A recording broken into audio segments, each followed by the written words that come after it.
తెలుగు ప్రజలంతా మాట్లాడుకునే news, the biggest sensational news, Andhra elections. ఇప్పుడు ఎలక్షన్సే ఎజెండాగా మారిపోయింది. ఇంకొక రోజులో ఎలక్షన్ పోలింగ్ కి వెళ్లబోతుంది. ఏపీకి కాబోయే సీఎం ఎవరిని అందరికీ ఎగ్జైటింగ్ గా ఉంది కదా. మీరెవరికి ఓట్ వేస్తున్నారు? నాలా మీరు కూడా ఫస్ట్ టైం ఓట్ వేయబోతున్నారా? మన ఫ్యూచర్ కోసం మనం అందరం చేయగలిగే పని ఓట్ వేయడం మాత్రమే. ఇప్పటి వరకు జరిగిన అన్ని ఎలక్షన్స్ కంటే ఈ 2024 మే 13 జరిగే ఏపీ ఎలక్షన్స్ చాలా క్రూషియల్. ఊహ తెలిసినప్పటి నుంచి నేనిదే మొదటి ఓటు వేయడం. ఫస్ట్ ఓట్ ని అస్సలు మిస్ చేసుకోవద్దు. మీకు నచ్చిన వాళ్ళకి ఓట్ వేయండి.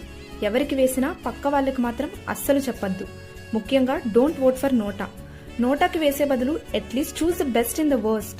మీకు యూజ్ లేదని నోటాకి వేసి మీ ఓట్ ని వేస్ట్ చేసుకోవద్దు. మీ ఓట్ మీకు కాకుండా మీ పక్క వాళ్ళకైనా ఏదో ఒక రూపంలో యూజ్ అవుతుంది. So every vote is useful. Cost your vote for your better future, for a better society. జై హింద్.